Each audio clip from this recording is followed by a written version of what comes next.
setting up for the hip thrust here, what you're going to do is you're going to chuck the barbell on the ground, put your plate. When you're first starting with these kind of movements, maybe start with an empty bar or some really light plates before you start loading it up.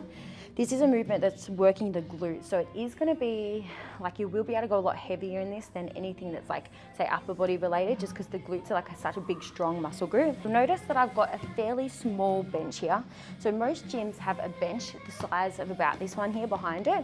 I've just got this behind it because it moves, so I kind of have a bit of a makeshift setup. So depending on what gym you're in, it's going to be depending on what you end up choosing and what you have accessible to be able to use. But if I was you, I would try and avoid using the taller benches. I just feel like it sets you up at the start from a bad angle. So if you do have something smaller, in my old gym we have soft boxes and some of them had like smaller sides, so I usually sat one of those up.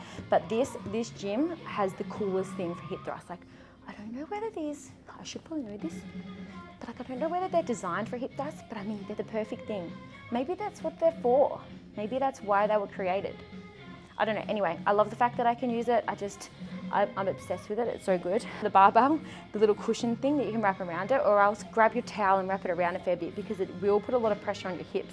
My hips are so bony, and so even like most people just use a towel, and if I use a towel, I still feel it through my hips. I'm like, I just want to feel the pain in my bum, not in my hips. Get yourself nice and comfy.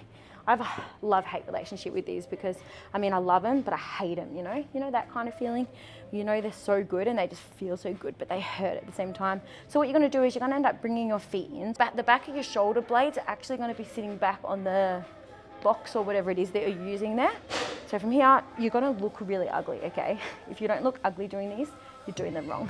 You're gonna look really ugly because you're gonna have to put your neck and squish it like this. Like, this is what I want you to look like as you're doing this movement. So if you're like having your head back and you're looking glamorous, it's probably wrong.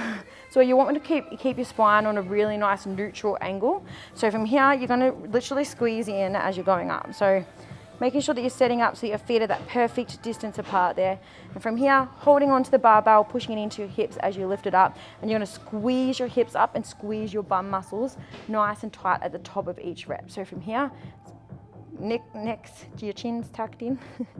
And from here, you're literally just gonna squeeze your bum at the top of the rep and then straight back down again. So remember what I said? Squeeze in, make sure you have a fair few chins happening there.